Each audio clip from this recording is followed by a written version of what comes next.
God damn it. Alrighty. It's time for the music. Coming down in 3, 2, 1.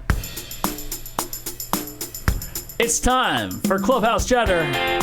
Here's the man, the myth, the legend in my mind. Here's Norm Cortez. Hey, that's right. The great Norm. I don't know about the legend, but but yeah, here we are for another Clubhouse Chatter. Today we're doing something a little bit different. We have an in-studio co-host, and Double T or T's, or just Torcato, former Giants first-round pick in 1998. Tony Torcato's in the house. Hi. So what kind of nicknames did you have coming up through the system? I know Double T was one, and T's. It's TT. TT. That's pretty much it. All right. Tony T, TT. Just Torcato. Just Torcato. Yeah. That's what he does. He calls Tone me Loke, Tone Dog. Okay. A couple of those. All right. So Tony was the 1998 first-round draft pick of the San Francisco Giants out of Woodland, California? Woodland, California. And where is Woodland?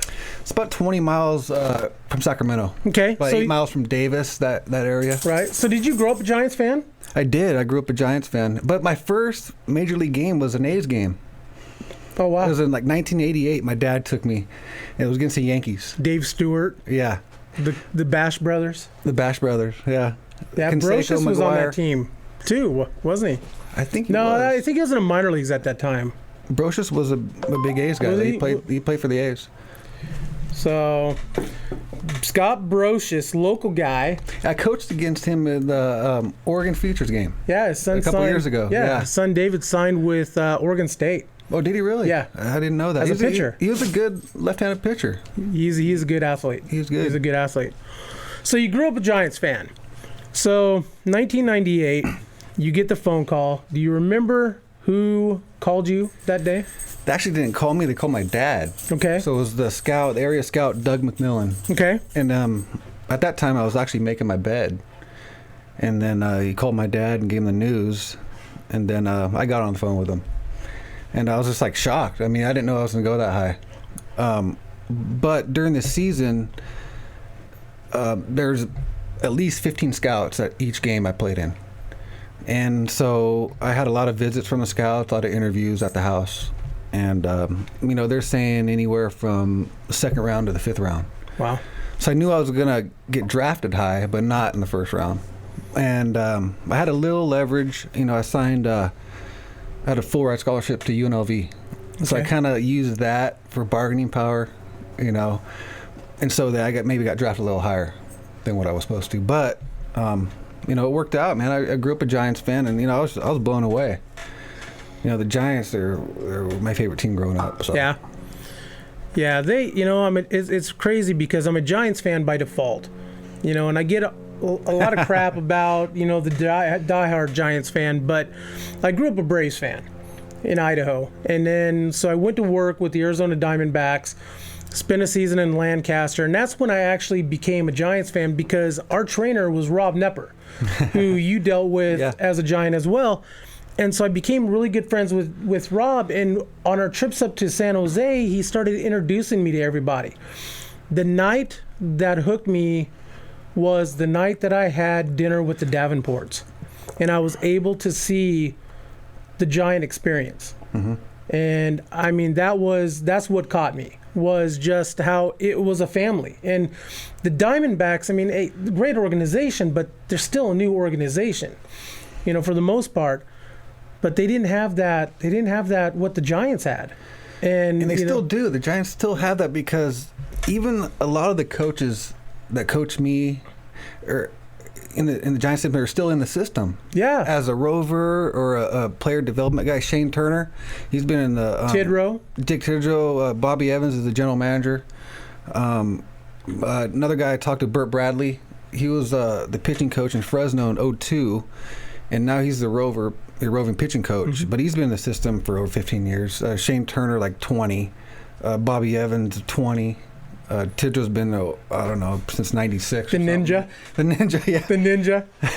You got any good Tidrow stories about him hiding in stadiums? He'd show up, during BP or something, and nobody know he'd come to town. But he'd be in the stands. We're like, oh, Mr. Tidrow's in town. He'd just show up. So Dick Tidrow, so his belief is he'll show up to a stadium unannounced. He'll come in for that first night. He'll pay for his own ticket, and he will sit amongst the fans. Or in Bakersfield, he would hide under the bleachers, and he would watch the game. And this is no joke. No, I know. And so there's a bounty on his head, and I don't know how long this goes back, but it's like $20 for a player who could spot him, if they just happen to see him, and point him out to, like, whether it's pitching coach or hitting coach. But yeah, and I've sat next to him a couple different times at Volcano Stadium and just not knowing, and then realizing, holy crap. Yeah, you wear a hat like you got on, or you sit way up in the corner. Yeah, and so his deal is he just wants to see the players in their natural setting. He doesn't want them to get all excited, and have to think they have to play harder because the big boss is in town. Yep. But then, he'll leave. And so you still don't know he's there until like the second day when he shows up in the clubhouse, We never knew until we seen him. Like, wait, is that Tidrow right there? Yep. And so the ninja. So your first year you played in Salem Kaiser. And what was that experience playing in Salem Kaiser? For a first-year guy out of high school, that's one of the best places to play, to be honest with you. And I thought it was. I mean, that atmosphere is that the stadium's a lot. That's better than some of the AAA parks, AA parks. So that's a great stadium, great atmosphere. And Jerry Walker, the owner, I'm good friends with him, and he's made that stadium nice. And, yeah, they bring in they get good crowds. They do a decent job, especially back then in '98. It was what, second year into the franchise. 97 '97 was their first year, and we won it in '98. Yeah, we won the championship. Year. And who was Comstock the manager? Keith Comstock was the manager. Yeah. So he was also your manager in Bakersfield the year after, wasn't he? Bakersfield and San Jose, I believe, year in after 2000. That. Yeah. So '98. Now the Giants had two Cal League teams, didn't they? They had the Bakersfield and San Jose. So how did they split you guys up? Man, it was weird. It seemed like they tried to split it up equally, but it always seemed like San Jose had, a better winning percentage, it seemed like, But they just split everybody up, and there's a lot of young prospects in Bakersfield too. I mean, they're pretty even, but it was weird playing them. Yeah, I bet. You're playing against the guys in your organization. You know what I mean? So they're in the visitors' clubhouse or vice versa. Yeah, so San Jose. Yeah, it was a little awkward, but it was fun. I always liked playing against them.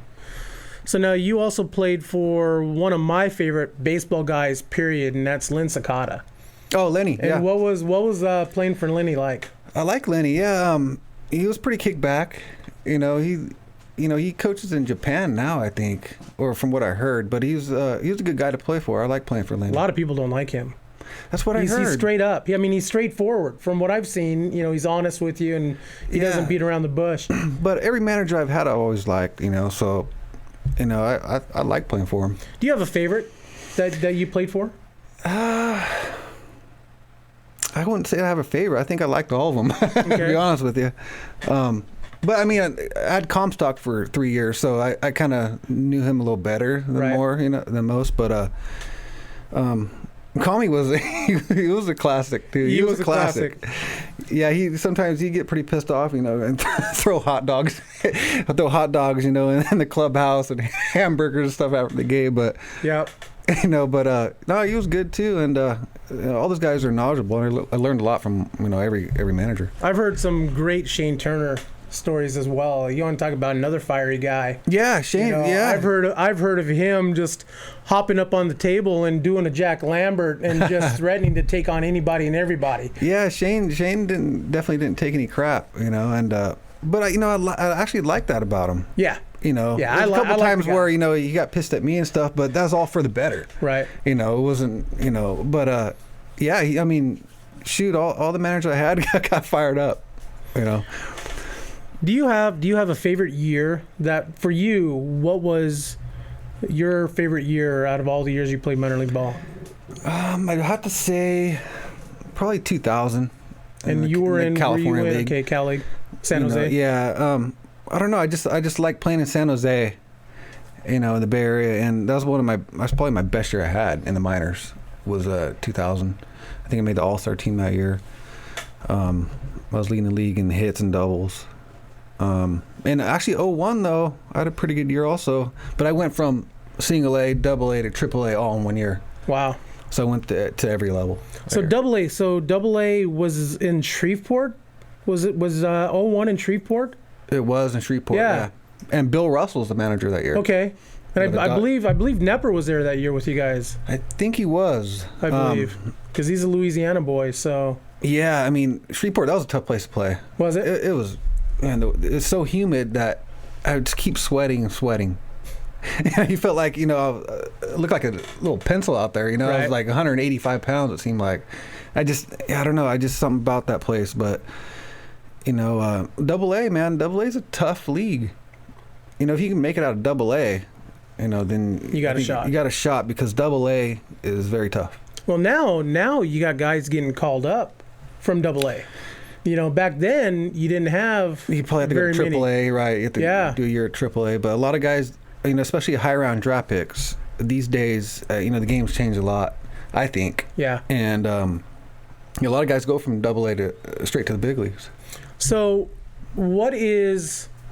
let's go, say, from Bakersfield, San Jose, so high A.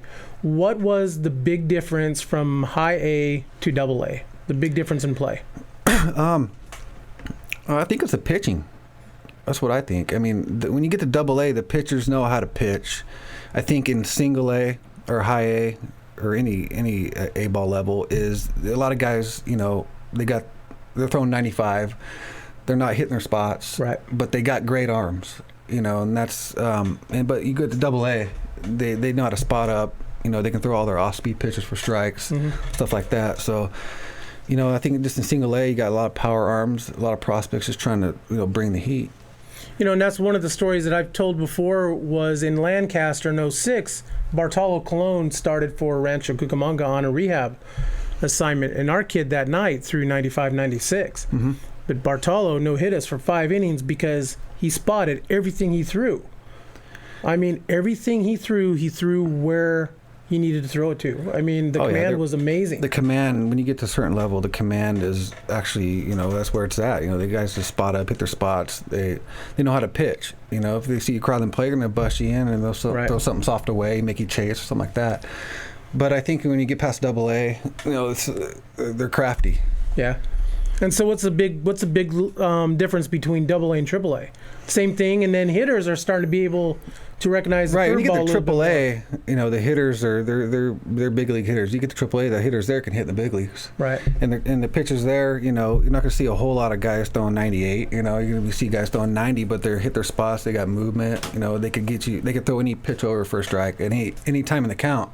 2-0, the guys will throw a breaking ball for a strike. So I think that's where the difference is. Is there one guy that you hated to face? If I can remember back that far. Man, I couldn't tell you right now. I'm trying to think back that far. I faced so many guys, that's, it came to a point where they're all the same to me. Right. And they threw over the plate, I was going to somehow hit it. So July 26, 2002, you get the call. You make your first major league start. And was it in San Francisco? And it was against the Dodgers. Against the Dodgers. The starting pitcher was Hideo Nomo. And that funky delivery. The funky delivery and that dirty, stinking split finger that he had, man. That thing was dirty. And when he did throw a fastball, it looked like it was like 95, Because he had that slow wind up, and you throw a split, and you throw a change up, and you throw a fastball. Right. It was like 87, but it looked like it was 95. So he threw you off a little bit. So your very first at bat, you single off of him. I did. First pitch he threw me was right down the middle was a strike, fastball. Second pitch was that dirty split. I was way out in front. And then he came with the split again, and I barely got enough of it just to loop it over out there in right field. I broke my bat. But I stayed back on it just a little bit longer to get enough of it. You still have that ball? I do, yeah. I think I still got that broken bat too. Do you? But I think I'm gonna keep that forever. Oh, definitely. And as a local guy, what was that like for you? I mean, you're at home, you're in the uniform of your favorite team I was growing just up. pretty much in awe because, I mean, it was a packed house in San Francisco. We're playing the Dodgers, and, starting out right. I think I made a little mistake out in right field, too. I went back on a ball and I hit my glove and it fell down. But, I mean, yeah, I had a little butterflies. I was a little nervous, but after, the first couple of bats, I started to feel more comfortable. I was talking to a lot of veterans. They were helping me out, like Reggie Sanders, JT Snow, and those guys. So I felt more comfortable. Then the next day, Saturday, I didn't play because I had a lefty going. Then I started on Sunday and got a couple of hits. And then I got sent down because they acquired Kenny Lofton. So they sent me down. But, I started to get comfortable after that second game I started. Right. And so now, 2002? Was it the World Series team in 2002? It was, yeah. And so now, were you on the 40-man roster for that? I wasn't on the roster, for the playoff roster. Okay. But I did get an NLCS ring. Well, that's cool. Yeah, but no, I wasn't on the roster. But I was a September call-up. Right. September, which is pretty cool. I didn't get that many at-bats. Only got a few at-bats because obviously they're in the race. They need to win games and stuff. But I was up there for the whole month, too. What was it like stepping into the clubhouse and seeing names like Barry Bonds, Oh, man. Kenny Lofton? I was like in Jeff shock. Kent. I was in awe. And, Jeff Kent was pretty cool to me. Actually, that's one of my favorite guys. Yeah. I talked to him a little bit and stuff. And like Rich Aurelia, JT Snow, Jeff Kent, Benito Santiago, he was another cool cat. Everybody was pretty cool. I had a great time. And so I think there's a huge misconception about Barry Bonds. Barry Bonds in the media, basically is a bad guy. But my experience with Barry, and as short as it is, was he was a great guy to me. Yeah, I mean, when you get, that media on you every day, ask them, personal questions and ask them questions completely non-baseball related. Right. You're going to turn into that, it seems like, but he kept to himself. From what I saw, the brief time I was up there, Right. Obviously I wasn't up there, that long, but I thought, he kept to himself. And, when the media does that, you're going to kind of be bitter because half those guys don't know what they're talking about anyways, you know what I mean? So I thought he kept himself and he was fine. So you were telling me a story about him throwing batting practice. Yes, it was in, I think it was 2001, the off season. I was rehabbing my shoulder and I was staying in Sacramento. So I would drive from Sacramento to San Francisco to the stadium every day, Monday through Friday, to work out, to run, hit, and throw, and do a little rehab on my shoulder with the head trainer, Stan Conti. Mm-hmm. And we went down to the cage, and there's Barry with Gary Sheffield. They're taking BP, and they're hitting off the lefty. I think his name was John. He's a dirty lefty. He was an older guy, but he'd always throw lefty on lefty against Barry, batting practice. And we're just like, whoa, Barry's in there hitting. Let's just watch, And all of a sudden he goes, hey, hop in. I'm like, me? I'm like, all right. And then he's like, I'll throw BP guys. I'm like, wow, this is a first, this is like my dream right here. Barry Bonds throwing me BP. And, he starts throwing his BP and he goes, timeout, and he walks over and he gives this whole spiel on how to hit, and it was crazy. It was me and another guy. And it's like one of those days, he was in a great mood. And that's like basically a dream come true right there. Right. That was like one of the highlights of my career, just having him, talk to me about hitting. So let's talk about the Giants and Dodger rivalry. See, I'm not the type of person that, I don't hate the Dodgers. But I'll tell you what, between the Giants and Dodgers, man, that is a really hated rivalry. Yeah, and all the stuff that went on, with the fans fighting and all that stuff. See, I don't like that. Just leave it on the field and stuff and let them play it out, But when the fans start beating each other up and stuff like that, that's just like nonsense. That's just stupid. One of my favorite interviews is Carl Erskine, who was a pitcher with the Brooklyn Dodgers in the Jackie Robinson era. And when he retired from the LA Dodgers, he went back home to Anderson, Indiana to coach college baseball. And he said he first stepped into the locker room, he saw the orange and black uniforms. He knew right then that he had to change the team's colors. Yeah. And so, but you go back back to the old guys, the Davenports. I mean, I'm sure you sit down with them, and I mean, they hate the Dodgers. They truly hate the Dodgers. And it's that way with the Dodgers. Some of those old guys. I think there was a former Giant who was traded to the Dodgers and decided to retire. I can't remember who it was, but whether to wear that uniform, he decided to retire. Yeah, Davenport's Jim. He's still around, I think, helping with the Giant system. Yeah, I believe. He makes it through Salem Kaiser, and then of course Gary, was the manager. He was the manager. Was it last year and the year before?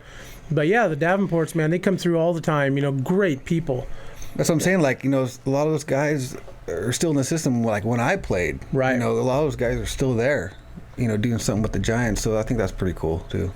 It is, and I mean, you go to San Jose now. The same people are running. They're still running the San Jose franchises Giants, when right? you were there. Right, Linda. It goes back to Linda. That's right. Yeah. And so I think that's pretty cool. That's one good thing about the Giants. They pretty loyal to the guys that are in their system. And the guys are still there. I think Shane now is a farm director, I believe. Yeah. Don't quote me on that, but I think he is. I think he's taken over for Fred Stanley. I think so, but Chicken, but I'm saying like Shane's been in the system for I think since like '97 or something like that. Yeah, it's been a long time. I mean, those guys have been in the system for a long time. I think he was the Volcanoes' first manager. Was it '97? I believe so. Yeah. But like Burt Bradley, I talked to him a couple weeks ago in Salem, and he's still doing the Rogan thing. He's been doing it for like 15 years. Yep. Yeah, no, the same guy. But it's good to like see those guys, like the guys that coach me and stuff still in the system. I think that's pretty cool. Yeah. And that's what, like I said, that's what makes it a family. Yeah. And that's what I like about the Giants organization is it feels like a family. And, and even for somebody like me who I haven't worked with, for them a couple of years now, I mean, I'm still treated the same way. Lee Smith comes into town. That's right. And Lee Smith has got a handshake and a hug. Norm, how you doing? I mean, and it's awesome. You roll into town, it's always, Always love coming to Volcano games, man. I think that's pretty cool. And I've been out a couple times this year. Yeah. But I like that vibe there. Throughout the first pitch, Saturday, World Series trophy night. That's right. Yeah. Yeah. I did a little head fake there. I saw that. That was awesome. Signing some autographs up there. Yeah, and I met a couple of players. They're pretty cool. Yeah. Yeah, man. Do you know if they won the other day? If Eugene won, because I think that I think Eugene won. They won. Okay, but if they lost, they were going to be tied for a playoff spot or something Series like starts tonight. 3-game series in Salem Kaiser with Eugene. I think Salem Kaiser is out of second place by 3 games. Okay. And so, they either have to win 2 or 3 against Eugene or sweep them and then go to Boise for the last 3. And I hope they get in. We'll see. It's going to, I mean, 3 games in 6 games to make that up. That's going to be tough. But, I mean, it can be done. Playoff baseball in Salem Kaiser. Hey, that'd be sweet, it's man. Fun. It's fun. It is. Some of my favorite memories, I wasn't there for the 98, but I was there for 2001. I was there for 6 and 7, and then the 2009 team is the one I remember the most because I actually got to celebrate it in the clubhouse. And I'll tell you what, that is like one of my favorite baseball memories ever. Was because you see it on TV all the time, them taping off the lockers and stuff like that, and the guys wearing the goggles and the champagne and beers flowing. It was awesome. That's the best time of your life right there. It was awesome. I get called 2 days later by the clubby saying, "Hey, I need your help to get mildew out of the uniforms because I let him sit." Yeah. And so, but yeah, it was pretty cool. That trophy and just being around all those young guys, just acting like they're 10. I know. That's that's a once in a lifetime opportunity. And those are the memories you make, and you think about that stuff forever. So, but yeah, I got the '98 year, man. That was a loaded team. We had a lot of talent on that team. And a guy named Cody Ransom. Yep. He was our shortstop. He's still playing. He's 40 years old. Where's still he at playing. now? I think he's in AAA with the team, but I know, and he was in the big leagues too. Now, was Nico a part of that team too? No, I think he was the year after. Okay. But we had a loaded team. We were very good. Now I know you played with Joe Nathan was it San Jose or Bakersfield? I think he was Fresno also. He was a year ahead, so he was in '97. But Joe Nathan, the closer of the Tigers and Rangers and stuff like that. There's been a lot of Volcanoes that have made the bigs. Oh yeah, quite a few. And another guy named Doug Clark, I think he was playing in Mexico, I believe. Right. He got the game winner a couple years ago for the Caribbean World Series. Wow. It was pretty cool to see guys like that, do that, because he's a good player. Now you played a season in Italy. I did, yeah, 2006. What was that like? I liked it. It's different. We drink wine before the games. Here they drink beer before the games. We would drink wine before the games and have all these hors d'oeuvres and stuff. But it was like a great experience to go over there. Right. In the baseball, when I was there, they were just building up the league and everything. It was an up and coming league. Now I think they got like a lot of Dominican guys and the competition's very good. But when I was there, they were like I said, they were just starting out, and it was pretty. I liked it, man. They actually have some good players over there. They do sign a lot of foreign guys and American guys, so overall it was great. Nice. So we got another segment coming up. We got Bobby Winkles coming on. You want to hang out and chat with old Bobby with us? That'd be great. So I'd like to our sponsors. So we're sponsored by. Gotta wait for Brian here. Baseballisms.com. Check them out. Baseballdudes.com. Up there, Chris Gazelle up there in Vancouver, Washington. Base by Pros, Mitch Canham, former Padre, up there in Washington as well. MDM Designs, Mark Canham. He does our shirts. Great guy. And we're always on yamhilltoday.com, streaming live. Check us out if you want to sponsor the show. There's my email address, normbo18@gmail.com. We're on Facebook. Clubhouse Chatter, YouTube, Twitter, and we're also on iTunes now, aren't we, Brian? We are. We are. Nice. So I'm Norm, this is Big Tony, and that's Brian. We'll be back with the very first head baseball coach at Arizona State, Bobby Winkles. We'll see you in a few minutes.